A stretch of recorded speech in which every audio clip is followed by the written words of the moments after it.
আমরা সবাই তাদের পাশে রয়েছি আর সবাই মিলে আমরা ধর্মেন্দ্র প্রধানের রিজাইন নিয়েই ছাড়ব।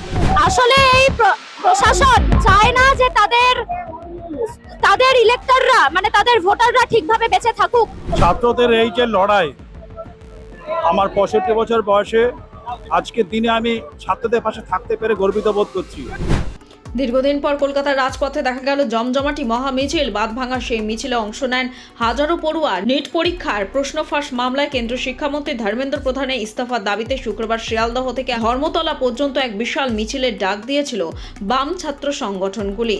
তবে দিল্লি আন্দোলনের সরাসরি আঁচ যে কলকাতায় এইভাবে এসে পড়বে তা হয়তো পুলিশ প্রশাসনও আজ করতে পারেনি। অন্যান্য ছাত্র সংগঠন ও আন্দোলনের সমর্থকরা পুলিশের কাছে আলাদা মিছিলের অনুমতি চেয়েও পাননি। কিন্তু অনুমতি না মিললেও কি হবে, শেষ পর্যন্ত বামেদের ডাকায় বিশাল মিছিলেই এসে মিলেমিশে একাকার হয়ে গেল কলকাতার ককরোচরা। এই শিক্ষা ব্যবস্থার এমন একটা অবস্থা যেখানে আমাদের ভবিষ্যৎ মানে আমাদের যে যুব সমাজ তাদের পুরো ফিউচারটাই নষ্ট হয়ে যাচ্ছে। সেখানে দাঁড়িয়ে নিটের মানে আমাদের কেন্দ্রীয় শিক্ষামন্ত্রী তার ইস্তফা আমরা চাইছি। সরকার অ্যাকাউন্টেবিলিটি নিক এবং আমাদের যতগুলো সরকারি স্কুল বন্ধ হয়ে পড়ে আছে সেগুলো খুলুক। আসলে এই প্রশাসন চায় না যে তাদের ইলেক্টররা মানে তাদের ভোটাররা ঠিকভাবে বেঁচে থাকুক। তারা চায় যে এখানে একটা ডিক্টেটরশিপ নিয়ে আসি যাতে আমি সেই একনায়ক ভাবে এই দেশ চালাই। তো ফলে আমার এই দেশের শিক্ষক শিক্ষিকা ছাত্র ছাত্রী মহিলা যুব কিষাণ সবার কাছে একটাই অনুরোধ যে আমাদের একটাই অঙ্গীকার, লড়াইয়ের অঙ্গীকার, নিজেদের অধিকার নিজেদেরকে বুঝে নিতে হবে, নিজেদের সংবিধানটা মুখস্থ রাখতে হবে। धर्मेंद्र प्रधान का इस्तीफा। यंग जनरेशन का क्या होगा? यंग जनरेशन अगर ये जो सरकार का अभी जो राजनीति चल रहा है अगर नहीं हटे, ये सरकार अगर अपना स्टूडेंट के लिए जनरेशन के लिए या सब कुछ के लिए अगर अच्छा काम नहीं करे तो ये सरकार को चेंज करना पड़ेगा और कोई बात नहीं है।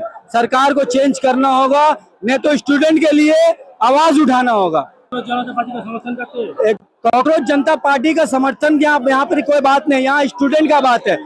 सब यहाँ पर ही पढ़ा लिखा है, यहाँ कोई जाहिल नहीं है, यहाँ सब पढ़ा लिखा है। हम लोग अपना हक के लिए यहाँ लड़ने आए हैं, यहाँ बेकारी कोई नहीं है, यहाँ सब अपना आवाज रखने आया। ভবিষ্যৎ প্রজন্ম সেটা আমাদের কি বলে সেন্ট্রাল সরকারই জানে একমাত্র। কারণ যে এখনো ইস্তফা দিতে পারছে না, এখনো রিজাইন করছে না। 20+ ছেলেমেয়েরা সুইসাইড করেছে নিট পেপার লিকের জন্য। আরো কত ছেলে মেয়ে এরকম ওদের জীবন নষ্ট হতে পারে, ওদের ফিউচার নষ্ট হচ্ছে।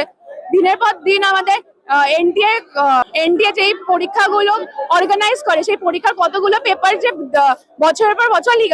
2017-তে এনটিএ গঠন হয়েছে, তারপর কতগুলো যে পেপার লিক হয়ে তার কোনো ঠিক ঠিকানা নেই। আজকের মিছিল দেখে আই থিঙ্ক সবাই বুঝতে পারবে কোনো ধর্ম ভিত্তিক এটা রাজনীতি নয়।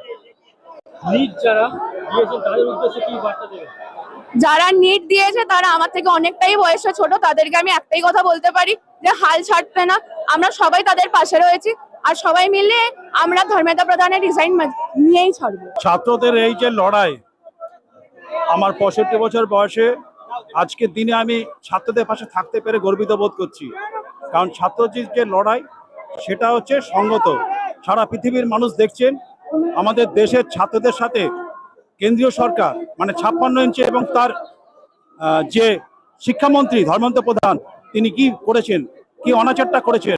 এবং আমাদের দাবি আপনি জানেন যে ধর্মেন্দ্র প্রধানের মাননীয় শিক্ষামন্ত্রী তার পদত্যাগ, পরীক্ষায় যে দুর্নীতি হয়েছিল তার সুষ্ঠু সমাধান করা এবং স্যার ওয়াংচুকের ব্যাপারে সিদ্ধান্ত নেওয়া। প্রখ্যাত সমাজকর্মী সোনম ওয়াংচুকের দীর্ঘ অনশন আন্দোলনকে সমর্থন জানানো এবং কেন্দ্রীয় পরীক্ষা ব্যবস্থার ধারাবাহিক গলদের প্রতিবাদে আজকের এই মহামিছিল। मैंने खुद से लिखा है और मैं एक शायरी बोलना चाहूंगी जो उनका मोटिव है इस देश में हिंदू मुस्लिम करने का, उस पे मैं एक ही शायरी बोलना चाहूंगी। मैं हूँ मुस्लिम, वो है हिंदू, है दोनों इंसान, एक थाली में खाना खाए सारा हिंदुस्तान।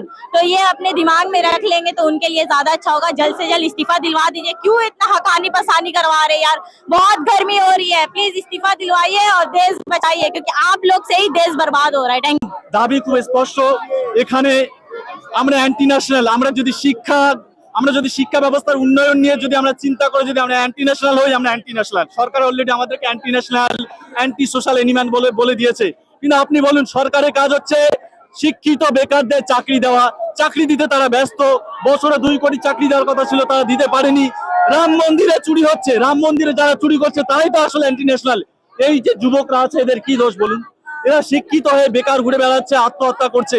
নিটের প্রশ্নপত্র ফাঁস হয়ে গেছে, এটা তো সরকারের ব্যর্থতা। এই শিক্ষা ব্যবস্থার প্রতি ইমপ্লিমেন্টেশন তারা ফুল কেন করছে না?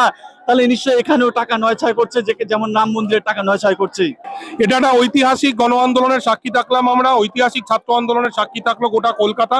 আপনারা দেখতে পাচ্ছেন হাজার হাজার ছেলে মেয়ে স্বতঃস্ফূর্তভাবে তারা রাস্তায় নামছে ডাবল ইঞ্জিন সরকারের বিরুদ্ধে, কেন্দ্রের নরেন্দ্র মোদী সরকারের বিরুদ্ধে, ধর্মেন্দ্র প্রধানের ইস্তফার দাবিতে। আমি এটাই বলবো যে আমরা যারা 30 পেরিয়ে গিয়েছি, তারা যা করতে পারেনি, এখন যাদের বয়স 17, 18, 19, 20, 21, 25, 26, তারা ভারতবর্ষে একটা ইতিহাস তৈরি করছে। আমরা এই ইতিহাসের সাক্ষী, এই ইতিহাসের সংহতিতে দাঁড়াতে আমরা এসেছি। শিয়ালদহ স্টেশন চত্বর থেকে শুরু হওয়া এই মিছিল যত এগোতে থাকে ততই তাতে যোগ দিতে থাকেন সাধারণ ছাত্রছাত্রীরা।